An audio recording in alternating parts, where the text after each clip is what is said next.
τον σύγχρονο χορό. Άρα λοιπόν βλέπουμε δύο τεράστιες τέχνες να ανταμώνουν επί σκηνές. Γράφτηκε μουσική για αυτή την παράσταση. Γράφτηκε η λύρα μαζί με τα drums, μαζί με την ηλεκτρική κιθάρα. Και αυτό είναι ένα στοίχημα για μας. Ο θεατής ερχόμενος στο θέατρο Παλάς έρχεται αντιμέτωπος, θα έλεγα, με ένα ρεαλιστικό λαβύρινθο. Είναι αυτό, όπα. Ωραία. Θα έρθουν αντιμέτωποι με το κριτικό μυρολόι, πολύ ιδιαίτερο και νομίζω ότι θα φορτίσει πολύ την ατμόσφαιρα και θα περάσει και τις έννοιες που έχει αυτή η ατέλειωτη παράδοση της Κρήτης.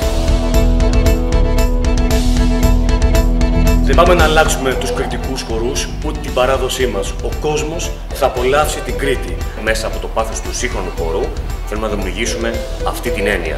Ότι πάντα θα υπάρχει ένα φως. 5, 6, 7 και...